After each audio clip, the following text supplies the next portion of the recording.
പുതിയ ഗവൺമെന്റിന്റെ ഒന്നാം സെക്കൻഡ് തൊട്ട് തന്നെ വിവാദങ്ങൾ തുടങ്ങി എന്ന് തന്നെ പറയാം. നമുക്കറിയാം, സത്യപ്രതിജ്ഞാ ചടങ്ങുമായി ബന്ധപ്പെട്ടുകൊണ്ട് വന്ദേ മാതരം മുഴുവനായി ആലപിച്ചതിനെ കുറിച്ച് മുൻ മന്ത്രിയായ മുഹമ്മദ് റിയാസ് ചില വിയോജിപ്പുകൾ അറിയിക്കുകയും അതിന് മുഖ്യമന്ത്രി വി ഡി സതീശൻ അതിന് മറുപടി പറയുകയും ചെയ്തു. അല്ലേ, ഞങ്ങളുടെ പൂർണ്ണമായ അറിവോടുകൂടിയല്ല അങ്ങനെ സംഭവിച്ചത്, സ്വാഭാവികമായിട്ടും ഗവർണറാണ് അത് തീരുമാനിക്കുന്നത്.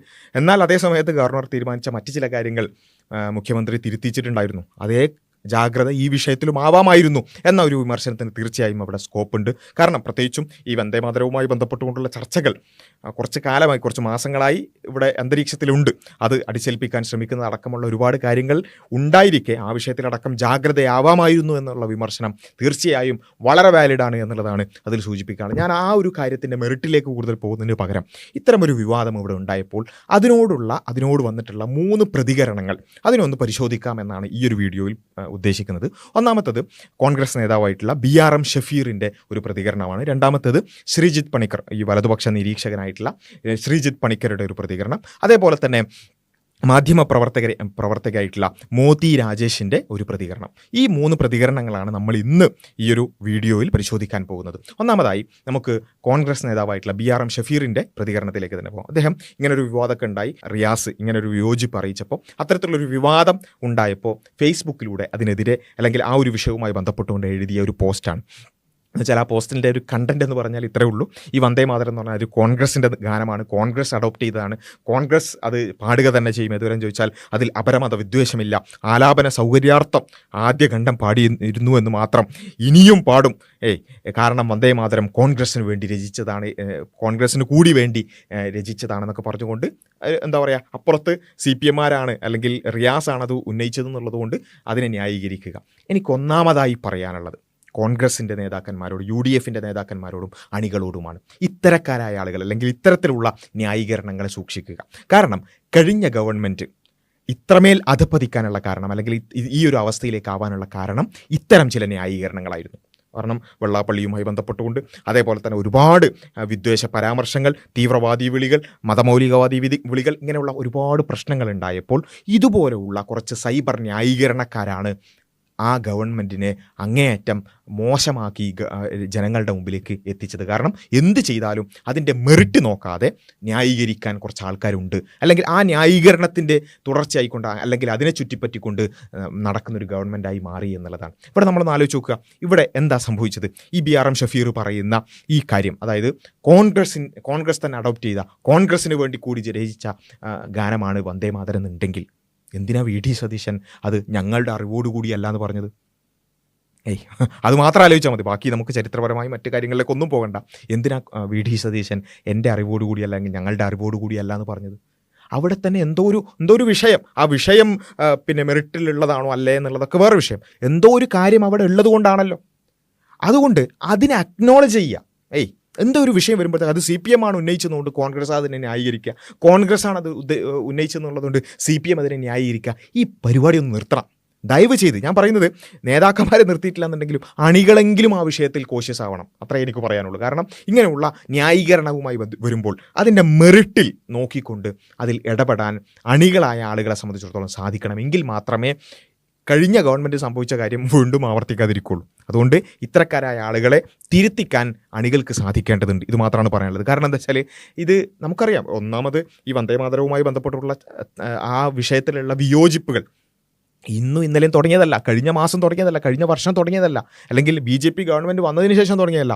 ഇത് തുടങ്ങുന്നത് മുതൽ തന്നെ ഈ വിവാദങ്ങൾ ഉണ്ട് എന്നുള്ളത് നമുക്കറിയാം. ഏതൊരു വ്യക്തിയെ സംബന്ധിച്ചിടത്തോളം വന്ദേമാതരവുമായി ബന്ധപ്പെട്ടുള്ള ചരിത്രം പരിശോധിക്കുന്ന ആർക്കും മനസ്സിലാവുന്ന കാര്യങ്ങളാണിത്. പക്ഷെ അതൊന്നും നോക്കാതെ അപ്പുറത്ത് റിയാസാണ് അല്ലെങ്കിൽ CPM അത് ഉന്നയിച്ചെന്നുള്ളതുകൊണ്ട് ഞങ്ങളതിനെ ന്യായീകരിക്കും. കാരണം ഞങ്ങളുടെ ടീമാണല്ലോ ഇത് ചെയ്തത്, അതുകൊണ്ട് ഞങ്ങളുടെ ടീം അല്ലെങ്കിൽ ഞങ്ങളുടെ ഗവൺമെൻറ് ചെയ്തുകൊണ്ട് ഞങ്ങളതിനെ ന്യായീകരിക്കണം. ഈ ഒരു രീതിയൊന്ന് മാറ്റിപ്പിടിക്കണമെന്ന് മാത്രമാണ് ഇത്തരക്കാരായ ആളുകളോട് പറയാനുള്ളത്. ആലാപന സൗകര്യാർത്ഥമാണത്രേ ഇത്രയും കാലം ആദ്യത്തെ 2 വരികൾ പാടിയിരുന്നത്. ഒന്ന് ആലോചിച്ച് നോക്കുക, എത്രമാത്രം വലിയ ലളിതവൽക്കരണമാണ്. ഒരുപാട് വിഷയങ്ങൾ ഉള്ളതുകൊണ്ട് ആ വിഷയങ്ങളൊക്കെ പരിഗണിച്ചുകൊണ്ട് പല കൺസേണുകളെ എടുത്തുകൊണ്ട് ആ കൺസേണുകളെ പരിഗണിച്ചുകൊണ്ടാണ് ആദ്യത്തെ 2 വരികളിലേക്ക് അത് ചുരുക്കിയത്. അല്ലാതെ ആലാപന സൗകര്യാർത്ഥമൊന്നുമല്ല, അല്ലെങ്കിൽ പാടിയ തീരാത്ത ഗാനമൊന്നുമല്ല അത് ഒരുപാട് വിഷയങ്ങൾ ഉള്ളത് കൊണ്ടാണ്. ആ വിഷയത്തിലേക്ക് നമുക്ക് വരാം. പക്ഷേ ഇതൊക്കെ ഇങ്ങനെയൊക്കെ ന്യായീകരിക്കാൻ നിൽക്കരുത് എന്ന് ഇനിയും പാടും. ആരോടുള്ള വെല്ലുവിളിയാണ്? അപ്പുറത്ത് ഉന്നയിച്ചത് CPM ആയതുകൊണ്ട് CPM-നോടുള്ള വെല്ലുവിളിയാണ്. ഇനിയും പാടും എന്നുള്ളത്. ഇത്തരക്കാരായ അല്ലെങ്കിൽ ഇങ്ങനെയുള്ള ന്യായീകരണങ്ങൾ, അത് ഈ വ്യക്തിയെ മാത്രമല്ല ഞാൻ പറയുന്നത്, ഇങ്ങനെയുള്ള ന്യായീകരണങ്ങൾ ഒരിക്കലും നല്ലതിനല്ല. അതിനപ്പുറത്തേക്ക് ഈ ഗവൺമെൻറ്റിനെ അടക്കം ഇങ്ങനെയുള്ള എന്ത് തെറ്റ് ചെയ്താലും കുറച്ച് ന്യായീകരിക്കാൻ കുറച്ച് ആൾക്കാരുണ്ടാവും. അത് അപ്പുറത്തെ ഭാഗത്തു നിന്നാണോ വരുന്നത്, നമ്മുടെ ടീമാണോ നോക്കി അതിനെ ന്യായീകരിക്കും, അതിൻ്റെ മെറിറ്റിലേക്ക് നോക്കില്ല എന്ന ഒരവസ്ഥയുണ്ടായാൽ അത് കൂടുതൽ അപകടകരമായ അവസ്ഥയിലേക്കാണ് പോവുക എന്നുള്ളൊരു തിരിച്ചറിവ് എല്ലാവർക്കും വേണം എന്നുള്ളത് മാത്രമാണ് പറയാനുള്ളത്. അതിൻ്റെ ബാക്കി ഭാഗങ്ങളിലേക്ക്, അല്ലെങ്കിൽ അത് കോൺഗ്രസ് എങ്ങനെയാണ് എടുത്തത്, കോൺഗ്രസിൻ്റെ നേതാക്കന്മാരെങ്ങനെയാണ് എടുത്തത്, അതിൽ വേറെ പ്രശ്നമുണ്ടോ എന്നുള്ളതൊക്കെ നമുക്ക് പരിശോധിക്കാം. പിന്നെ ഇതിൽ പറയുന്നത് അപരമത വിദ്വേഷമില്ല. ഒന്നാമത് നമ്മൾ മനസ്സിലാക്കേണ്ടത് ഇതിൻ്റെ ഹിസ്റ്റോറിക്കൽ കോണ്ടെക്സ്റ്റ് അപരമത വിദ്വേഷത്തിൻ്റെതാണോ അല്ലേ എന്നുള്ള വേറൊരു ചർച്ചയുണ്ട്. അതിനപ്പുറത്തേക്ക് ഒരു വരികളിൽ അപരമത വിദ്വേഷം വേണമെന്നൊന്നുമില്ല. അതിനോട് വിയോജിപ്പ് വരാൻ, അല്ലേ? ഒരു വിശ്വാസിക്ക് അവൻ്റേതല്ലാത്തൊരു വിശ്വാസം അടങ്ങുന്ന ഒരു വരികൾ അവനെ കൊണ്ട് നിർബന്ധിച്ച് പാടിപ്പിക്കുന്ന അടക്കം പ്രശ്നമാണ്. അവിടെ അപരമത വിദ്വേഷം വേണമെന്നൊന്നുമില്ല. എനിക്ക് വിശ്വാസമില്ലാത്ത ഒരു മൂർത്തിയെക്കുറിച്ചുള്ള ഒരു പാട്ട് എന്നെ കൊണ്ട് പാടിപ്പിക്കുക, അല്ലെങ്കിൽ അത് നിർബന്ധിപ്പിക്കുക എന്ന് പറയുന്നതിൻ്റെ പ്രശ്നമാണ്. അവിടെ വേറെ ഏതെങ്കിലും മതത്തെക്കുറിച്ച് മോശമാക്കുകയൊന്നും വേണ്ട, അപരമത വിദ്വേഷം വേണമെന്നില്ല. അതൊക്കെ നമ്മുടെ മതനിരപേക്ഷതയുടെ ഒരു പ്രത്യേകതയാണ്. ഓരോരുത്തർക്കും അവരവൻ്റെ വിശ്വാസം അനുസരിച്ച് ജീവിക്കുക, അതല്ലാത്തത് അവൻ്റെ മേൽ അടിച്ചേൽപ്പിക്കപ്പെടാതിരിക്കുക എന്നുള്ളത് നമ്മുടെ ഒരു ജനാധിപത്യത്തിൻ്റെയും അല്ലെങ്കിൽ മതനിരപേക്ഷതയുടെ ഒക്കെ ഒരു സൗന്ദര്യമായി നമ്മൾ പൊതുവെ പറയുന്നൊരു കാര്യമാണ്. അതൊക്കെ ഈ രൂപത്തിൽ പറഞ്ഞുകൊണ്ട് എതിർപ്പുന്നയിച്ചത് CPM ആയതുകൊണ്ട് അതിനൊക്കെ ന്യായീകരിച്ച് കളയാം എന്ന രീതി ശരിയല്ല എന്നുള്ളത് മാത്രമാണ് ഈ ഒരു വിഷയത്തിൽ സൂചിപ്പിക്കാനുള്ളത്. രണ്ടാമതായി ഇതിനോടുള്ളൊരു പ്രതികരണം കണ്ടത് നമ്മുടെ പണിക്കരുടേതാണ്. പണിക്കർ നമുക്കറിയാം ഏത് ഒരു ആംഗിളിലാണ് ആ പ്രതികരണങ്ങൾ വരിക എന്നുള്ളത് നമുക്ക് ഏകദേശ ധാരണയുണ്ട്. ഇദ്ദേഹം ചെയ്തെന്താ വെച്ചാൽ, മുസ്ലിം ലീഗിൻ്റെ നേതാക്കന്മാർ PK കുഞ്ഞാലിക്കുട്ടിയും അതുപോലെ തന്നെ തങ്ങളും അതുപോലെ തന്നെ N ശംസുദ്ദീൻ, മന്ത്രിയായിട്ടുള്ള N ശംസുദ്ദീനും, ഇങ്ങനെയുള്ള കുറച്ച് ആൾക്കാർ അവിടെ ഈ വന്ദേ മാതരം പാടുന്ന സമയത്ത് അവരുടെ ഒരു മുഖം, അത് തന്നെ കുറച്ചും കൂടി ഒരു സങ്കടം തോന്നുന്ന രൂപത്തിലുള്ള ഒരു മുഖം എന്ന രൂപത്തിലേക്ക് വരുത്തി തീർത്തുകൊണ്ട് ഒരു ഫോട്ടോ പോസ്റ്റ് ചെയ്തുകൊണ്ട് ഇദ്ദേഹം എന്ത് ചെയ്യാണ്, ചില വരികൾ അവിടെ പിന്നെ മേലെ ക്യാപ്ഷനായിട്ട് പോസ്റ്റ് ചെയ്യണം. എന്നിട്ട് വന്ദേ മാതരം എന്ന് പറഞ്ഞുകൊണ്ട് ലവ് കൊടുക്കാൻ. എന്താണ് ഈ വരികളുടെ അർത്ഥം എന്ന് പറയുന്നത്? ഒന്നാമത്തെ വരിയുടെ അർത്ഥം, നീ 10 ആയുധങ്ങൾ ധരിച്ചിരിക്കുന്ന ദുർഗാദേവിയാണ്, നീ താമരപ്പൂവിൻ്റെ ഇതളുകളിൽ വിഹരിക്കുന്ന ലക്ഷ്മി ദേവിയാണ്, നീ വിദ്യയും ജ്ഞാനവും നൽകുന്ന സരസ്വതി ദേവിയാണ്, നിന്നെ ഞാൻ വണങ്ങുന്നു. താമര പോലെ സുന്ദരിയും നിർമ്മലവും ഉപമയില്ലാത്തവളുമായ നിന്നെ ഞാൻ വണങ്ങുന്നു. നല്ല ജലസമ്പത്തും ഫലസമൃദ്ധിയും ഉള്ള അമ്മേ, നിന്നെ ഞാൻ വണങ്ങുന്നു. ഇതാണ് വരികൾ. ഈ വരികൾ തന്നെ എന്തുകൊണ്ടാണ് ഇദ്ദേഹം ഒരു ക്യാപ്ഷനായിട്ട് കൊടുത്തത്? അതിനൊരൊറ്റ കാരണമേ ഉള്ളൂ. ഈ വരികൾ ഈ മുസ്ലിം വിശ്വാസികളെ സംബന്ധിച്ചിടത്തോളം അവർക്ക് ഈ വരികൾ ഉൾക്കൊള്ളാൻ സാധിക്കുന്നതല്ല എന്നുള്ളതാണ് ഇത്രയും കാലത്തെ വന്ദേ മാതരവുമായി ബന്ധപ്പെട്ടുകൊണ്ടുള്ള ചർച്ചയുടെ ആകത്തുക എന്ന് പറയുന്നത്. കാരണം ഈ പറഞ്ഞതുപോലെ തന്നെ 10 ആയുധങ്ങൾ ധരിച്ചിരിക്കുന്ന ദുർഗാദേവിയിലോ, അല്ലെങ്കിൽ താമരപ്പൂവിൻ്റെ ഇതളുകളിൽ വിഹരിക്കുന്ന ലക്ഷ്മി ദേവിയിലോ, അല്ലെങ്കിൽ വിദ്യയുടെ ജ്ഞാനത്തിൻ്റെയും ദേവിയായിട്ടുള്ള സരസ്വതി ദേവിയിലോ മുസ്ലിങ്ങൾക്ക് വിശ്വാസമില്ല. അങ്ങനെ ഒരു ദേവിമാരെ അല്ലെങ്കിൽ അങ്ങനെ ദേവിമാരോട് ഉപമിച്ചുകൊണ്ട് അതിനെ വണങ്ങുക എന്ന് പറയുന്നത് മുസ്ലിങ്ങൾക്ക് സാധ്യമല്ല. കാരണം മുസ്ലിങ്ങൾ ഏകദൈവ വിശ്വാസികളാണ്. ഏകദൈവ വിശ്വാസികൾ എന്ന് പറഞ്ഞാൽ എങ്ങനെയുള്ള ഏകദൈവ വിശ്വാസി എന്ന് കൂടി മനസ്സിലാക്കണം. സ്വന്തം പ്രവാചകനായി അവരേറ്റവും ജീവനേക്കാൾ സ്നേഹിക്കുന്ന മഹാനായ മുഹമ്മദ് നബി സല്ലല്ലാഹു അലൈഹി വസല്ലമിനെ പോലും, മുഹമ്മദ് നബിയെപ്പോലും വണങ്ങാൻ, ആരാധിക്കാൻ ഒരു മുസ്ലിം തയ്യാറല്ല. എന്നാലോചിച്ച് നോക്കണേ, സ്വന്തം പ്രവാചകനായ മുഹമ്മദ് നബിയെപ്പോലും വണങ്ങാൻ ഒരു മുസ്ലിം തയ്യാറല്ല, ആരാധിക്കാൻ തയ്യാറല്ല. ആ മുഹമ്മദ് നബിയുടെ മുന്നിൽ സാഷ്ടാംഗം പ്രണമിക്കാൻ ഒരു മുസ്ലിം തയ്യാറല്ല. കാരണം എന്താ അറിയോ? മുസ്ലിമിൻ്റെ വിശ്വാസം ആരുടെ മുമ്പിലും ആരാധനകളുടെ ഭാഗമായിട്ടുള്ള വണക്കങ്ങളോ അല്ലെങ്കിൽ പ്രാർത്ഥനകളോ അല്ലെങ്കിൽ സാഷ്ടാംഗങ്ങളോ പാടില്ല എന്ന്. സൃഷ്ടിച്ച സട്ടാവല്ലാതെ, നമ്മളെല്ലാവരെയും സൃഷ്ടിച്ച, മുസ്ലിമിനെ മാത്രമല്ല എല്ലാവരെയും, ഹിന്ദുവിനെയും മുസ്ലിമിനെയും ക്രിസ്ത്യാനിയെയും മതമുള്ളവനെയും ഇല്ലാത്തവനെയും എല്ലാവരെയും സൃഷ്ടിച്ച, ഈ മഹാപ്രപഞ്ചത്തെ മുഴുവൻ സൃഷ്ടിച്ച ഏകനായൊരു സട്ടാവുണ്ട്. നമ്മ പടച്ചവനുണ്ട്, ദൈവം തമ്പുരാനുണ്ട്. ആ ദൈവം തമ്പുരാൻ്റെ മുമ്പിലല്ലാതെ മറ്റൊരു സൃഷ്ടിയുടെ മുമ്പിലും എൻ്റെ കഴുത്ത് വണങ്ങില്ല എന്ന ഒരു പ്രഖ്യാപനമാണ് യഥാർത്ഥത്തിൽ ഇസ്ലാമിക വിശ്വാസത്തിൻ്റെ അടിസ്ഥാനം. ഈ വിശ്വാസത്തിനോട് നിങ്ങൾക്ക് യോജിക്കുകയൊക്കെ ചെയ്യട്ടോ. പക്ഷേ ഞാൻ പറയുന്നത്, സ്വന്തം പ്രവാചകനെ പോലും ആരാധിക്കില്ല എന്ന് പറയുന്ന ഒരു മുസ്ലിമിന് സരസ്വതി ദേവിയെയോ ദുർഗാദേവിയെയോ ലക്ഷ്മി ദേവിയെയോ വണങ്ങാൻ സാധിക്കുമോ? അല്ലെങ്കിൽ അതിനോട് ഉപമിച്ചുകൊണ്ട് വണങ്ങാൻ സാധിക്കുമോ? അമ്മയെ വണങ്ങുന്നു എന്ന് പറയാൻ സാധിക്കുമോ? ഇല്ല. അതൊരു നമ്മൾ മനസ്സിലാക്കേണ്ട എന്താ, നിങ്ങൾക്ക് ഈ വിശ്വാസത്തോട് വിയോജിപ്പുണ്ടാകാം, പക്ഷേ അങ്ങനെ എനിക്ക് എൻ്റെ വിശ്വാസപരമായി ഇത്തരമൊരു വരികളോട് യോജിക്കാൻ കഴിയില്ല എന്ന് പറയുന്നത് അതിലെന്ത് പ്രശ്നമുള്ളതെന്ന് ആലോചിച്ച് നോക്കി. അത് ഉന്നയിക്കപ്പെട്ടു, നമ്മുടെ ചരിത്രപരമായി തന്നെ ചർച്ചകളിൽ അത് ഉന്നയിക്കപ്പെടുകയും അത് അംഗീകരിക്കപ്പെട്ടതിൻ്റെയും തുടർച്ചയായിട്ടാണ് യഥാർത്ഥത്തിൽ വന്ദേ മാതരത്തിൻ്റെ ആദ്യത്തെ വരികൾ പാടിയാൽ മതി, പിന്നീടുള്ളത് വേണ്ടതില്ല എന്ന ഒരു തീരുമാനത്തിലേക്ക് കോൺഗ്രസ് എത്താൻ കാരണം. ഇവിടെ യഥാർത്ഥത്തിൽ ഈ പണിക്കർ ചെയ്തെന്താ? ആർക്കാണോ വിശ്വാസപരമായി അങ്ങനെ ഒരു പ്രയാസമുള്ളത് ഈ വരികളോട്, തീർച്ചയായും ഞാനൊരു മുസ്ലിം വിശ്വാസിയെ കൊണ്ട് പറയുന്നു, ഇങ്ങനെ ഒരു വരികൾ എനിക്ക് പാടാൻ സാധിക്കില്ല, ഞാൻ ലക്ഷ്മി ദേവിയിലോ ദുർഗാദേവിയിലോ ഒന്നും വിശ്വസിക്കുന്നില്ല, അല്ലെങ്കിൽ അത്തരത്തിലുള്ള ഓരോ വിദ്യക്കും അതേപോലെ തന്നെ ഇങ്ങനെയുള്ള ജ്ഞാനത്തിനുമൊക്കെ വേറെ വേറെ ദേവതകളുണ്ടെന്നോ ആ ദേവതകളെ വണങ്ങണമെന്നോ അല്ലെങ്കിൽ അതിനോട് ഉപമിക്കണമെന്നോ ഞാൻ കരുതുന്നില്ല. ആത്മാർത്ഥമായി ഞാൻ എല്ലാറ്റിനെയും പടച്ച ഏകനായ ദൈവത്തിനെ മാത്രമേ വണങ്ങുള്ളൂ എന്ന ഒരു വിശ്വാസമാണ് എൻ്റെ അടിസ്ഥാനം. ആ അടിസ്ഥാനത്തിൽ അടിയുറച്ച് വിശ്വസിക്കുന്ന എന്നെ സംബന്ധിച്ചിടത്തോളം എനിക്കത് പറ്റില്ല എന്ന് പറയുമ്പോൾ നമ്മുടെ രാജ്യത്തിൻ്റെ പാരമ്പര്യം എന്താ? ഓക്കെ, മുസ്ലിങ്ങൾക്കത് സാധിക്കില്ല, അല്ലെങ്കിൽ ഏകദൈവ വിശ്വാസികൾക്ക് മറ്റ് ദേവതകളെ വണങ്ങുക എന്ന് പറയുന്നത് അവരുടെ വിശ്വാസപരമായി അവർക്ക് സാധിക്കാത്തൊരു കാര്യമാണെന്ന് അറിയുമ്പോൾ അത് പരിഗണിക്കുക എന്നതായിരുന്നു നമ്മുടെ രാജ്യത്തിൻ്റെ പാരമ്പര്യം. അതായിരുന്നു ഇവിടെ ചരിത്രപരമായി സംഭവിച്ചത്. എന്നിട്ടോ ഇവർക്ക് പ്രയാസമുള്ള വരികൾ എടുത്തിട്ട് എന്ത് ചെയ്യുക, അത് ഇങ്ങനൊരു നിസ്സഹായ അവസ്ഥയിൽ, അല്ലെങ്കിൽ എന്താ സംഭവിക്കുക, ഇങ്ങനൊരു ഒരു സത്യപ്രതിജ്ഞ ചടങ്ങ് നടക്കുമ്പോൾ ഇത് പൂർണ്ണമായി പാടുന്നു എന്ന് പാടി തുടങ്ങിയതിന് ശേഷമാണല്ലോ അറിയാം. അപ്പോൾ അതിനോട് ആ സമയത്ത് എന്തെങ്കിലും പ്രതികരിച്ചാൽ അതായിരിക്കും വലിയ വിവാദം. ആ വിവാദം ഒഴിവാക്കുക എന്ന അർത്ഥത്തിലായിരിക്കാം അവരവിടെ നിസ്സഹായരായി നിൽക്കുന്ന എന്ന് വേണമെങ്കിൽ നമുക്ക് പറയാം. ആ ചിത്രം എടുത്തിട്ട് അതിൻ്റെ മുകളിൽ എന്താണോ അവർക്ക് വിശ്വാസപരമായി പ്രയാസമുള്ളത് അതേ വരികൾ തന്നെ എടുത്തിടുക. ഇതിനെ നമ്മൾ പറയുക സാഡിസം എന്ന് മാത്രമാണ്. സാഡിസമാണിത്. അതാണ് ഒരു കൂട്ടരെ കൊണ്ട് അവർക്ക് വിശ്വാസപരമായി പാടില്ലാത്തൊരു കാര്യം ചെയ്യിപ്പിക്കുക, അല്ലെങ്കിൽ അതിന് നിർബന്ധിതരാകുന്ന ഒരു അവസ്ഥ എടുത്തിട്ട് അതിൽ ഒരു അഭിമാനം കൊള്ളുക, അല്ലെങ്കിൽ അതിലൊരു സന്തോഷം കണ്ടെത്തുക. ഇതിനെ സാഡിസം എന്ന് മാത്രമേ പറയാൻ പറ്റുള്ളൂ. എന്ന് ആലോചിച്ച് നോക്കുക, ഏതെങ്കിലും ഒരു ഹൈന്ദവ വിശ്വാസിയെ കൊണ്ട് ഒരാൾ അള്ളാഹു അക്ബർ എന്ന് പറയിപ്പിക്കുന്നു എന്ന് വിചാരിക്കാം. ഒരു മുസ്ലിം അത് എടുത്തിട്ടിട്ട് കണ്ടോ അള്ളാഹു അക്ബർ എന്ന് പറഞ്ഞിട്ടൊരു ലവ് ഇട്ടിട്ട് അല്ലെങ്കിൽ അങ്ങനെ എന്തെങ്കിലും ഒരു സ്മൈലി ഇട്ട് പോസ്റ്റ് ചെയ്താൽ അവരെക്കുറിച്ച് നമ്മളെന്താ വിചാരിക്കുക?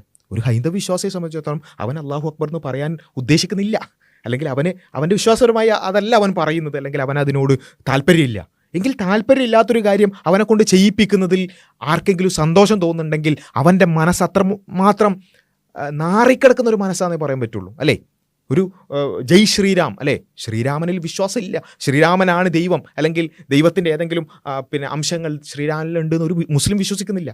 അങ്ങനെ വിശ്വസിക്കാത്ത, ശ്രീരാമനെയും പടച്ച, മുഹമ്മദ് നബിയെയും പടച്ച, യേശുക്രിസ്തുവിനെയും പടച്ച ഏകനായ സട്ടാവിനെ മാത്രമേ ആരാധിക്കുകയുള്ളൂ എന്ന് പറയുന്ന ഒരു മുസ്ലിമിനെ കൊണ്ട് ജയ് ശ്രീരാം എന്ന് പറയിപ്പിച്ചുകൊണ്ട്, അതേപോലെ തന്നെ യേശുവാണ് ഏകരക്ഷകൻ എന്ന് വിശ്വസിക്കുന്ന ഒരു ക്രൈസ്തവ പാസ്റ്ററിനെ കൊണ്ട് ജയ് ശ്രീരാം എന്ന് വിളിപ്പിച്ചുകൊണ്ട് അത് പോസ്റ്റ് ചെയ്തിട്ട് അതിലൊരു അഭിമാനം കണ്ടെത്തുന്ന, സന്തോഷം കണ്ടെത്തുന്ന ഒരു മനസ്സുണ്ടല്ലോ, അത് അല്ലെങ്കിൽ അത്രമാത്രം നാറിക്കിടക്കുന്ന ഒരു മനസ്സാന്നേ പറയാൻ പറ്റുള്ളൂ. ഇതാണ് തീവ്രവാദികളുടെ മനസ്സ്. ഇവർക്ക് ഇപ്പോൾ ഇത് നടപ്പിലാക്കാൻ പറ്റാത്തതുകൊണ്ട് ഇങ്ങനെ ചില പോസ്റ്റുകളിൽ ഒതുങ്ങുന്നു എന്ന് മാത്രം. ഒന്ന് ആലോചിച്ച് നോക്കുക, ഓരോരുത്തരും അവനവൻ്റെ വിശ്വാസം അനുസരിച്ച് ജീവിക്കട്ടെ.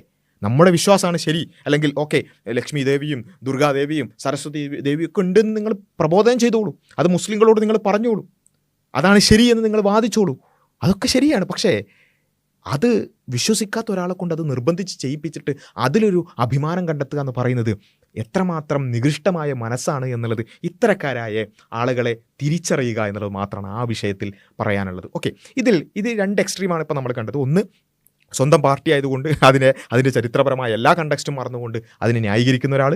അതേപോലെ തന്നെ മറ്റേത് ഒരു സാഡിസം, അല്ലേ? മറ്റുള്ളവരെ കൊണ്ട് അവർക്ക് ഇഷ്ടമില്ലാത്തത് ചെയ്യിപ്പിക്കുന്നതിൽ ഒരു ആനന്ദം കണ്ടെത്തുന്ന വേറൊരു മനസ്സ്. ഇനി ഇതിനോട് കണ്ട മറ്റൊരു തരത്തിലുള്ളൊരു പ്രതികരണമാണ് എനിക്ക് ഒരു നിഷ്പക്ഷ ഒരു മനസ്സോടുകൂടി എന്ന രൂപത്തിലൊക്കെ പലപ്പോഴും കാണാവുന്ന അത് ഈ വ്യക്തിയുടെ, അതായത് മോത്തി രാജേഷ് എന്ന് പറയുന്ന മാധ്യമപ്രവർത്തകയാണിത്. അവരുടെ ഒരു പ്രതികരണത്തിലേക്കാണ് നമ്മൾ പോകുന്നത്. അവരുടെ ഏത് ഇൻറ്റൻഷനിലാണ് അവർ ചെയ്തതെന്ന് നമുക്കറിയില്ല, പക്ഷേ അവരുടെ സംസാരം നമുക്ക് കേട്ടു നോക്കാം. എന്താണ് അവർ ഈ ഒരു വിഷയവുമായി ബന്ധപ്പെട്ടുകൊണ്ട് പറയുന്നത് എന്നുള്ളത് പലപ്പോഴും ഒരു നിഷ്കളങ്കരായി പല ആളുകളും ഉന്നയിക്കുന്ന ചില വാദങ്ങളായതുകൊണ്ടാണ് അത് പ്രത്യേകമായി നമ്മളെടുത്ത് ഒന്ന് പരിശോധിക്കാമെന്ന് കരുതുന്നത്. ആ സംസാരത്തിലേക്ക് നമുക്ക് പോകാം. നമസ്കാരം സുഹൃത്തുക്കളെ, സുഖം തന്നെയല്ലേ?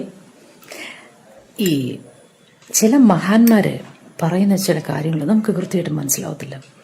അതിന്റെ കാരണം എന്താണെന്ന് വെച്ചാൽ നമ്മുടെ ബൗദ്ധിക നിലവാരം അവരുടെ ബൗദ്ധിക താത്വിക നിലവാരത്തിൽ നിന്നും താഴെ ആയതുകൊണ്ടാണ്. എല്ലാം മനസ്സിലായോ? എനിക്ക് പിടിയിട്ടിട്ടില്ല, എന്നാലും ഏതാണ്ടൊക്കെ. അതായത് ഇത്രയേ ഉള്ളൂ. ഈ വന്ദേ മാതരം ഏത് പാർട്ടിയുടെ? എനിക്കറിയാൻ പാടില്ലാത്തതുകൊണ്ട് ഞാൻ ചോദിക്കുകയാണ്. ഞാൻ ഈ ചെറുപ്പകാലം മുതൽ പഠിച്ചിട്ടുള്ളത് ദേശീയ ഗീതം എന്നുള്ള നിലയ്ക്കാണ്. പിന്നെ ദേശീയ ഗീതം പൂർണ്ണമായി ആലപിച്ചാൽ അത് കേസെടുക്കേണ്ട വകുപ്പൊന്നും ആണ് എന്ന് ഞാൻ പഠിച്ചിട്ടില്ല. എന്തോ എന്നെ സ്കൂളിലൊന്നും അത് പഠിപ്പിച്ചില്ല. നമ്മൾ ഈ സ്കൂളിലൊന്നും പോയിട്ടില്ലാത്തതുകൊണ്ടായിരിക്കും ചിലപ്പോൾ. അല്ലെങ്കിൽ മഹാന്മാരൊന്നും പഠിക്കുന്ന കലാലയത്തിലോ സ്കൂളിലോ നമ്മൾ പഠിച്ചിട്ടില്ലാത്തത് കൊണ്ടും ആയിരിക്കാം. അങ്ങനെയാണ് ഞാനിപ്പോൾ വിചാരിക്കുന്നത്. കാരണം ഈ സോഷ്യൽ മീഡിയ തുറന്നാലും ചാനൽ തുറന്നാലും എപ്പോഴും കേൾക്കുന്ന ഇത് മാത്രം. എനിക്ക് വലിയ ആശങ്ക. എന്തിനിടെ വന്ദേ മാതരം പൂർണ്ണമായി ആലപിച്ചതിൽ ഇത്രയും ആശങ്ക? ഇന്ത്യ എൻ്റെ രാജ്യമാണ്, എല്ലാ ഇന്ത്യക്കാരും എൻ്റെ സഹോദരന്മാരാണ് എന്ന് പഠിപ്പിച്ച പഴയ പ്രതിജ്ഞയിൽ എന്തെങ്കിലും ആശങ്ക ആർക്കെങ്കിലും ഉണ്ടോ? അല്ല, അറിയാൻ പാടില്ലാത്തതുകൊണ്ട് ഇനി അതുമൊക്കെ ഒരു തെറ്റായി വരാം. ഇന്ത്യയെന്നോ ഭാരതമെന്നോ ഭാരത മാതാവെന്നോ ഒക്കെ ഉച്ചരിക്കുന്നത് ഇനി ഭാവിയിൽ പ്രോസിക്യൂട്ട് ചെയ്യപ്പെടാൻ സാധ്യതയുള്ള തെറ്റാണ് എന്ന് പ്രഖ്യാപിക്കപ്പെടുമോ എന്നൊന്നും നമുക്കറിയാൻ പാടില്ല. ഇനി നിങ്ങൾക്ക് ഇതുമായി ബന്ധപ്പെട്ട എന്തെങ്കിലും ഉണ്ടോ എങ്കിൽ ദേവി അതൊന്ന് പറഞ്ഞു തരണം. എന്താണ് വന്ദേ മാതരം ആലപിക്കുന്നതിൽ ഇത്ര ഗുരുതരമായ തെറ്റുള്ളത് എന്ന്? പിന്നെ ഒരു മഹാൻ പറയുന്നത് കേട്ടു, വന്ദേ മാതരം അതിന് നിങ്ങൾ മതപരമായി കാണേണ്ടതില്ല, അതിന് രാഷ്ട്രീയമായി കാണണം. ആദ്യത്തെ സെന്റൻസ് ശ്രദ്ധിച്ച് കേൾക്കണം. രണ്ടാമത്തെ സെന്റൻസ്, ഇത് വളരെ സെക്യുലറായ ഇന്ത്യ എന്ന് പറയുന്ന രാജ്യത്ത് ഇത് വേണ്ടതാണോ എന്ന് പുനർവിചിന്തനം നടത്തുന്നത് അത്യാവശ്യമായിരിക്കും. വന്ദേ മാതരം എന്ന ദേശീയ ഗീതം എന്തിനു പൂർണ്ണമായും ആലപിച്ചു എന്ന് ചിന്തിക്കുന്നത് മതേതരവാദികൾ ചെയ്യേണ്ട കാര്യമാണ് എന്ന്. ആദ്യം പറഞ്ഞത് ഇത് രാഷ്ട്രീയമാണെന്നാണ്, പിന്നെ പറഞ്ഞത് മതമാണെന്നാണ്. എല്ലാം കൂടെ അങ്ങോട്ട് ടാലിയാവുന്നില്ല. ചിലപ്പോൾ നമുക്ക് തോന്നുന്നതായിരിക്കും, കാരണം ഈ ഒരു ദുർബല നിമിഷത്തിൽ കിളി പോയതുകൊണ്ട് സംഭവിക്കുന്നതായിരിക്കാം. അപ്പോൾ വളരെ നിഷ്കളങ്കം എന്നുള്ള രൂപത്തിലാണ് ചോദിക്കുന്നത്. എനിക്ക് പറയാനുള്ളത്, ഇവരൊരു മാധ്യമ പ്രവർത്തകയാണ്. ഇനി ആത്മാർത്ഥമായിട്ട് ഈ പറയുന്നത് പോലെ ആത്മാർത്ഥമായിട്ട് ഇതിലെന്താ പ്രശ്നം എന്ന് അറിയാത്തതാണെങ്കിൽ ജസ്റ്റ് ഒന്ന് ഗൂഗിൾ ചെയ്താൽ, അല്ലെങ്കിൽ ഒന്ന് ChatGPT ചോദിച്ചാൽ ഇതുമായി ബന്ധപ്പെട്ടുള്ള വിവാദം എന്തായിരുന്നു എന്നെങ്കിലും ചോദിച്ചാൽ തീരാവുന്നൊരു പ്രശ്നം ഉണ്ടായിട്ടുള്ളൂ. ഇതാണ് ഞാൻ പറഞ്ഞത്, നേരത്തെ പറഞ്ഞ ആ ലളിതവൽക്കരണമാണ്. അതായത് ദേശീയ ഗീതം, ഓക്കെ, ദേശീയ ഗീതം എന്ന് പറഞ്ഞുകൊണ്ട് പിന്നെ പ്രതിജ്ഞയൊക്കെയാണ് എടുക്കുന്നത്. പ്രതിജ്ഞ പോലെ എല്ലാവരും എല്ലാ കാലഘട്ടത്തിലും ഒരുപോലെ അംഗീകരിക്കപ്പെട്ട ഒരു കാര്യം പെട്ടെന്നൊരു ദിവസം പിന്നെ CPM അല്ലെങ്കിൽ മുഹമ്മദ് റിയാസ് അതിനെതിരെ എന്തെങ്കിലും പറയുകയാണെങ്കിൽ ഓക്കെ, അതല്ലല്ലോ കാര്യം. ചരിത്രപരമായി തന്നെ അതിന് കുറച്ച് നാൾവഴികളില്ലേ? ആ വഴികൾ ഈ പ്രത്യേകിച്ച് ഒരു മാധ്യമ പ്രവർത്തകയൊക്കെ ഇതിൽ ഇങ്ങനൊരു വീഡിയോ ഒക്കെ ചെയ്യുന്നതിന് മുമ്പ് എന്താ സംഭവം എന്നൊന്ന് പരിശോധിക്കേണ്ടതല്ലേ? ഇവിടെ നമ്മൾ പറയുന്നത് മുഹമ്മദ് റിയാസ് അത് മതപരമായി കാണേണ്ടതില്ല, രാഷ്ട്രീയമായി കാണണം. എന്താ ഇതിൻ്റെ കാരണം ഈ വിഷയവുമായി ബന്ധപ്പെട്ട ഒരു രാഷ്ട്രീയ വിവാദം ഉണ്ടായിട്ടുണ്ട്. ഇത് മുഴുവനായി പാടൽ നിർബന്ധമാക്കിക്കൊണ്ടുള്ള ഒരു ഉത്തരവ് അത് വരുന്നത് BJP ഗവൺമെൻറ്റിൻ്റെ ഭാഗത്തു നിന്നാണ്. എന്തുകൊണ്ടാണ് ഇത്രയും കാലം അത് മുഴുവനായി പാടാതിരുന്നത് എന്നതിനൊരു കാരണമുണ്ടായിരുന്നു. ആ രാഷ്ട്രീയമാണ് അദ്ദേഹം പറഞ്ഞത്. അതേപോലെ തന്നെയാണ് ഒരു മതനിരപേക്ഷ രാഷ്ട്രത്തിൽ ഏതെങ്കിലും ഒരു മതത്തിൻ്റെ പിന്നെ ആരാധനാമൂർത്തികളെ അല്ല പറയേണ്ടത്, അല്ലെങ്കിൽ അവരെ സൂചിപ്പിച്ചുകൊണ്ടല്ല പാട്ടുകൾ അല്ലെങ്കിൽ ഗീതങ്ങൾ പാടേണ്ടത്. അത് ഒരു ഔദ്യോഗിക ചടങ്ങുകളിൽ അങ്ങനെയല്ല വേണ്ടത്. ഇതൊക്കെ രാഷ്ട്രീയമാണ് അല്ലേ? ഏതെങ്കിലും ഒരു മതത്തിൻ്റെ, ഉദാഹരണത്തിന് നമ്മുടെ നാളെ മുതൽ പിന്നെ ഈ സർക്കാർ പിന്നെ ചടങ്ങുകളെല്ലാം പിന്നെ ബിസ്മില്ലാഹി റഹ്മാൻ റഹീം എന്ന് പറഞ്ഞുകൊണ്ട് തുടങ്ങണം എന്നൊരു ഉത്തരവിറങ്ങിയെന്ന് വിചാരിക്കുക. അപ്പോൾ നാളെ ഇതേപോലെ വീഡിയോ ചെയ്യോ, എന്താണ് ബിസ്മില്ലാഹി റഹ്മാൻ റഹീം, സർവശക്തനായ ദൈവത്തിൻ്റെ നാമത്തിൽ എന്ന് പറഞ്ഞാൽ എന്താണ് പ്രശ്നം? അതുകൊണ്ട് ഇപ്പം എന്താ കുഴപ്പം എന്നൊക്കെ ചോദിച്ചിട്ട് ഒരാൾ വീഡിയോ ചെയ്യോ? ഇല്ല. കാരണം അവിടെ അതൊരു മതവുമായി ബന്ധപ്പെട്ടുകൊണ്ടുള്ള ചില കാര്യങ്ങൾ അതിൽ അടങ്ങിയിട്ടുണ്ട്. അതിലെന്തെങ്കിലും അപരമത വിദ്വേഷം ഉള്ളതുകൊണ്ടൊന്നല്ല, മറിച്ച് അത് പറഞ്ഞിട്ടല്ലല്ലോ ഒരു മതേതര രാഷ്ട്രത്തിൻ്റെ അല്ലെങ്കിൽ മതനിരപേക്ഷ രാഷ്ട്രത്തിൻ്റെ ഏതെങ്കിലും ചടങ്ങുകൾ തുടങ്ങേണ്ടത് എന്ന് നമ്മൾ പറയും അല്ലേ? ഇതുപോലെ ചില മതസ്ഥരായ ആളുകൾ അവർ വിശ്വസിക്കുന്ന ചില മൂർത്തികളെ സൂചിപ്പിക്കുന്ന പദങ്ങൾ അത് മറ്റ് ചില ആളുകളുടെ വിശ്വാസവുമായി യോജിക്കാത്തത് കൊണ്ട് ആണ് ഇത്രയും കാലത്തെ ഇതുമായി ബന്ധപ്പെട്ടുള്ള വിവാദങ്ങൾ ഉണ്ടായിട്ടുള്ളത്. ആ വിവാദങ്ങളെ ഒന്നും പരിഗണിക്കാതെ അല്ലെങ്കിൽ അതിനെക്കുറിച്ചൊന്നും ആലോചിക്കാതെ സ്കൂളിൽ പോകാത്തതിൻ്റെ പ്രശ്നമല്ല ഇത്, മറിച്ച് ഇത് കാര്യങ്ങളോടുള്ള ഒരു ഇഗ്നറൻസാണ്. അതൊക്കെ അങ്ങനെയൊന്നും പറയാൻ പാടില്ല, അതൊക്കെ അങ്ങനെ നടന്നോളണം, അല്ലെങ്കിൽ അത് ഉന്നയിക്കുന്ന ആളുകൾ ഇന്ന ആളുകളായതുകൊണ്ട് അതിനെ ഞങ്ങൾ എതിർത്തിരിക്കും എന്നൊരു ഇഗ്നോറൻസ് മാത്രമാണ്. ഇവിടെ യഥാർത്ഥത്തിൽ നമ്മൾ പരിശോധിച്ച് നോക്കുക, എന്താണ് ഈ വന്ദേമാതരവുമായി ബന്ധപ്പെട്ടുകൊണ്ട് എല്ലാവരും ഒരുപോലെ വിചാരിച്ചതും ഒരുപോലെ പറഞ്ഞതുമായിട്ടുള്ള കാര്യമാണോ വന്ദേമാതരം എന്ന് പറയുന്നത്? അല്ല. അല്ലാമ ഇക്ബാൽ, കവിയായിട്ടുള്ള ദാർശനികമായിട്ടുള്ള ഇക്ബാൽ, അദ്ദേഹം ഇതൊരു ദേശഭക്തി ഗാനമാണ്, പക്ഷേ ഭൂമിയെ ദേവിയായി കണക്കാക്കൽ ഒരു മുസ്ലിമിന് സ്വീകരിക്കാൻ കഴിയില്ല എന്ന് പറഞ്ഞുകൊണ്ട് എതിർത്ത ആളാണ് ഇക്ബാൽ. അതേപോലെ തന്നെ രവീന്ദ്രനാഥ് ടാഗോർ, അദ്ദേഹം യഥാർത്ഥത്തിൽ ഈ വിഷയത്തെ കുറച്ചുകൂടി കൃത്യമായിട്ടാണ് അതിനെ കണ്ടിട്ടുള്ളത്. ഗാനത്തിൻ്റെ ആദ്യ ഭാഗം ദേശഭക്തിയാണെന്നുള്ളതും രണ്ടാമത്തെ ഭാഗം അല്ലെങ്കിൽ ബാക്കി ഭാഗം ഹിന്ദു ആത്മീയതയാണെന്നാണ് രവീന്ദ്രനാഥ് ടാഗോർ പറഞ്ഞിട്ടുള്ളത്. ഇക്കാര്യം ഗാനത്തിൽ നിന്ന് വേർതിരിച്ചെടുക്കണം. അങ്ങനെയാണ് കോൺഗ്രസ് ഒക്കെ ആദ്യ വരികൾ പാടുകയും പിന്നീടുള്ളത് ഒഴിവാക്കുകയും ചെയ്യുന്ന ഒരു അവസ്ഥ ഉണ്ടായത്. അതേപോലെ തന്നെ മുസ്ലിം ലീഗ് നേതൃത്വം, അന്നത്തെ മുസ്ലിം ലീഗ് നേതൃത്വമായിട്ടുള്ള ഔറംഗസേബ് ഖാനും അതുപോലെ തന്നെ മുഹമ്മദ് അലി ജിന്നയും ഒക്കെ ഈ ഗാനം ഒരു ഹിന്ദു ഗ്രന്ഥത്തിൽ നിന്നുള്ളതാണ്, ഒരു ഒറ്റ ദേശത്തെ ഹിന്ദു ദേവതയ്ക്ക് തുല്യമാക്കൽ ഇസ്ലാം അനുവദിക്കുന്നില്ല എന്ന ഒരു പൊസിഷൻ എടുത്ത ആളുകളാണ്. അതുപോലെ തന്നെ ഇതിൻ്റെ രചയിതാവായിട്ടുള്ള ബങ്കിം ചന്ദ്ര ചതോപാധ്യായ, അദ്ദേഹം പറഞ്ഞത് ഈ ഗാനം ഒരു ഹിന്ദു ദേശഭക്തി ആഘോഷമാണ്, ദേശം ദേവിയാണ്, ദേവി ദേശമാണ്, ഇതാണ് ദേശഭക്തി എന്നുള്ളതാണ്. അപ്പോൾ അങ്ങനെ ഡിഫറെൻറ്റ് പൊസിഷൻസ് ഉണ്ടായിരുന്നു. ആ ഡിഫറെൻറ്റ് പൊസിഷൻസ് പരിഗണിച്ചുകൊണ്ടാണ് ഇത്രയും കാലം നമ്മുടെ രാജ്യം മുന്നോട്ട് പോയിട്ടുള്ളത്. ഇതൊക്കെ വിസ്മരിച്ചുകൊണ്ട് പെട്ടെന്ന് അങ്ങോട്ട് വന്നിട്ട് ഇത് പുതിയൊരു വിവാദം എന്നുള്ള രൂപത്തിൽ ന്യായീകരിക്കാൻ വരുന്ന കുറച്ച് ആൾക്കാർ, പരിഹസിക്കാൻ വരുന്ന കുറച്ച് ആൾക്കാർ, നിഷ്കളങ്കരായിക്കൊണ്ട് ചോദിക്കുന്ന കുറച്ച് ആൾക്കാർ, അല്ലേ? ഇതൊക്കെ യഥാർത്ഥത്തിൽ ആളുകൾ വിലയിരുത്തണം എന്നുള്ളത് മാത്രമാണ് പറയാനുള്ളത്. യഥാർത്ഥത്തിൽ ഈ വന്ദേമാതരവുമായി ബന്ധപ്പെട്ടുകൊണ്ട് എന്താണ് സംഭവിച്ചത്, അല്ലെങ്കിൽ എങ്ങനെയാണ് അതിൻ്റെ ചരിത്രപരമായി, അതിൻ്റെ വളരെ ചുരുക്കി മാത്രം അത് പറയുകയാണെന്നുണ്ടെങ്കിൽ ആനന്ദമഠം എന്ന് പറയുന്ന ഒരു നോവലിലാണ് യഥാർത്ഥത്തിൽ ഈ ഒരു ഗാനം ഉള്ളത്. ബങ്കിം ചന്ദ്ര ചതോപാധ്യായ 1882 ഇത് രചിക്കുന്നത്. അപ്പോൾ ഇവിടെ യഥാർത്ഥത്തിൽ ബംഗദർശൻ എന്ന് പറയുന്ന ഒരു മാഗസിനിൽ ഘടശ പ്രസിദ്ധീകരിച്ചുകൊണ്ടാണ് ഈ നോവൽ പ്രസിദ്ധീകരിക്കപ്പെടുന്നത്. പിന്നീട് അത് 1982 പൂർണ്ണ നോവലായിക്കൊണ്ട് അത് പ്രസിദ്ധീകരിക്കുന്നത്. ഇത് യഥാർത്ഥത്തിൽ ബ്രിട്ടീഷുകാർക്കെതിരായിട്ടും എന്നാൽ അതേ സമയത്ത് തന്നെ ഒരു ഹിന്ദു ദേശീയത ഉണർത്തുന്ന രൂപത്തിലുമായിരുന്നു ഈ നോവലിൻ്റെ മൊത്തം കോണ്ടെക്സ്റ്റ് എന്ന് നമുക്ക് മനസ്സിലാക്കാൻ സാധിക്കും. ഇതിൻ്റെ ഒരു കാരണം എന്ന് പറയുന്നത്, അല്ലെങ്കിൽ അതിൻ്റെ ഒരു പ്ലോട്ട് എന്ന് പറയുന്നത് സന്യാസി ഫക്കീർ കലാപാണ്. 1763 മുതൽ 1800 വരെ ഉണ്ടായിരുന്ന ആ ഒരു സന്യാസി ഫക്കീർ കലാപായിരുന്നു. അതാണ് ഈ നോവലിൻ്റെ ആധാരം എന്ന് പറയുന്നത്. അതിനെ ഈ ബങ്കിം ചന്ദ്ര ചതോപാധ്യായ ഈ ആനന്ദമഠത്തിൽ അതിനെ ചിത്രീകരിച്ചത് എങ്ങനെയാണെന്ന് ചോദിച്ചാൽ, നോവലിൽ ബങ്കിം ഈ ഒരു കലാപത്തെ ഹിന്ദു വേഴ്സസ് മുസ്ലിം ഭരണം എന്ന് പറയും, അതായത് മുസ്ലിം ഭരണത്തിനെതിരായി ഹിന്ദുക്കൾ ഒരുമിക്കുക എന്ന രൂപത്തിലേക്ക് അതിനെ ഒരു ആഖ്യാനം മാറ്റുന്ന ഒരു കാര്യം നമുക്ക് കാണാൻ സാധിക്കും. അപ്പോൾ ഒരു ബ്രിട്ടീഷുകാർക്കെതിരായിരിക്കെ തന്നെ ഇങ്ങനെ ഒരു ഹിന്ദു വേഴ്സസ് മുസ്ലിം എന്ന് പറയുന്ന ഒരു ആഖ്യാനം ഇവിടെ എന്ത് ചെയ്തു, ഒരു ഈ ഗ്രന്ഥ രചയിതാവ് ഉണ്ടാക്കുന്നു. അതേപോലെ തന്നെ ഒരു പ്രധാന ശത്രുവായി മുസ്ലിം നവാബിനെ ഉണ്ടാക്കുകയും ഇങ്ങനെ ഒരു ഹിന്ദുക്കളെ ഏകീകരിക്കാൻ വേണ്ടി മുസ്ലിങ്ങൾക്കെതിരായി ഏകീകരിക്കുക എന്ന ഒരു പ്ലോട്ട് ഈ ഒരു നോവലിനുണ്ടായിരുന്നു എന്നുള്ളത് നമുക്ക് കാണാൻ സാധിക്കും. ഇങ്ങനെ ഈ ആഖ്യാനം എങ്ങനെയാണ് ആ ഒരു ആനന്ദമഠത്തിൽ മുന്നോട്ട് വരുന്നത് നമുക്ക് നോക്കുകയാണെന്നുണ്ടെങ്കിൽ, സന്താൻ എന്ന് പറയുന്ന ഒരു സന്യാസി സംഘടന മാതൃഭൂമിയെ മോചിപ്പിക്കാനാണ് ഇവിടെ കലാപം ചെയ്യുന്നത്. ഈ നോവലിൻ്റെ ആഖ്യാനം അങ്ങനെയാണ്. അതായത് സന്താൻ എന്ന് പറയുന്ന ചിൽഡ്രൻ ഓഫ് മദർ അല്ലെങ്കിൽ അമ്മയുടെ മക്കൾ എന്ന് പറയുന്ന ആ ഒരു സന്യാസി സംഘടന മാതൃഭൂമിയെ മോചിപ്പിക്കാൻ വേണ്ടി കലാപം ചെയ്യുകയാണ്. ഗ്രന്ഥത്തിൽ മുഹമ്മദ് തൈഫ് ഖാൻ ഒരു ദുഷ്ടനായ ഒരു ഭരണകർത്താവാണ്. ഒരു മുസ്ലിം നവാബായിരുന്നു അദ്ദേഹം, ഒരു ദുഷ്ടനായ ഭരണകർത്താവായിരുന്നു.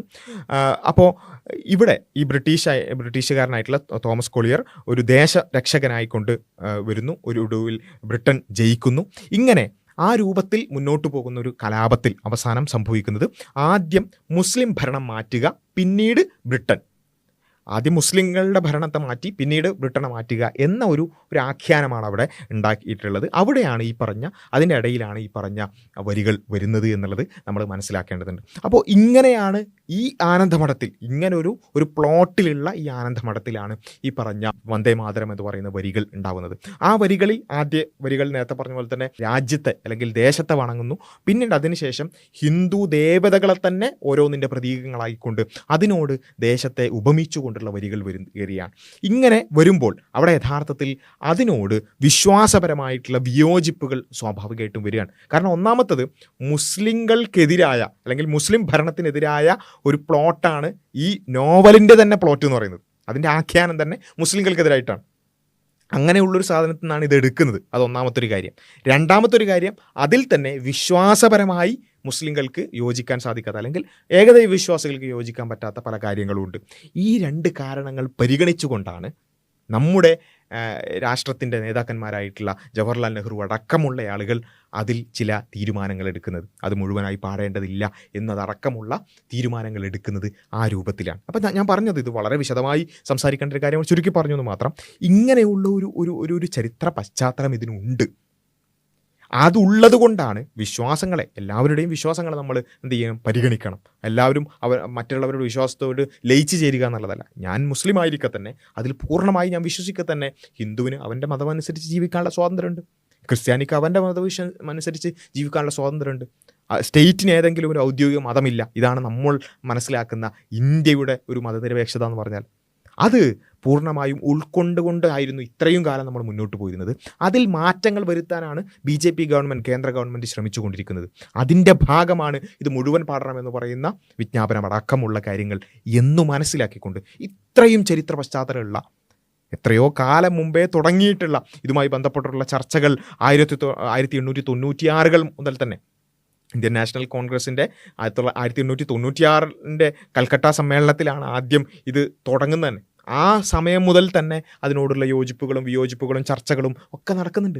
ഇതൊക്കെ വിസ്മരിച്ചുകൊണ്ട്, ഇതിനോടൊക്കെ ഇഗ്നോറൻ്റ് ആയിക്കൊണ്ട് അത് പിന്നെ ഉന്നയിച്ചത് ഇന്നയാളാണ്, അല്ലെങ്കിൽ അതിൻ്റെ ഇപ്പുറത്തെ ഭാഗത്ത് ഇന്നയാളാണ് എന്ന രൂപത്തിലുള്ള മെറിറ്റ് നോക്കാതെയുള്ള നിലപാടെടുക്കലുകൾ ശരിയല്ല എന്നുള്ളതാണ് ഈ ഒരു വിഷയവുമായി ബന്ധപ്പെട്ടുകൊണ്ട് സൂചിപ്പിക്കാനുള്ളത്. ഇത്തരം വിഷയങ്ങൾ വരുമ്പോൾ അതിൻ്റെ മെറിറ്റ് എന്താണ്, എന്തുകൊണ്ടാണ് ഇതുമായി ബന്ധപ്പെട്ടുള്ള ചർച്ചകൾ ഉണ്ടായത്, എന്താണ് അതിനോട് വിയോജിക്കുന്ന ആളുകൾക്ക് അതിനോട് പറയാനുള്ള ന്യായം എന്താണ്, എന്തുകൊണ്ടാണ് അത് ഇങ്ങനെ വിയോജിപ്പുകൾ ഉന്നയിക്കപ്പെടുന്നത് എന്നൊക്കെ ഒന്ന് പരിശോധിക്കാനുള്ള ഒരു മിനിമമായിട്ടുള്ള ബാധ്യത നമ്മളെ സംബന്ധിച്ചിടത്തോളം ഉണ്ട് എന്നുള്ളത് മാത്രമാണ് സൂചിപ്പിക്കാനുള്ളത്. അതല്ലാത്ത മറ്റ് സാഡിസ്റ്റ് ടീമിനോട് നമുക്കൊന്നും പറയാനുള്ള, കാരണം തങ്ങളുടെ വിശ്വാസം മറ്റുള്ളവരെ അടിച്ചേൽപ്പിക്കുമ്പോൾ ഒരു തരത്തിലുള്ള ഒരു ഭ്രമം അല്ലെങ്കിൽ ഒരു സന്തോഷം അനുഭവിക്കുന്ന ആളുകൾ ആ രൂപത്തിലൊക്കെ ജീവിച്ചു പോട്ടെ.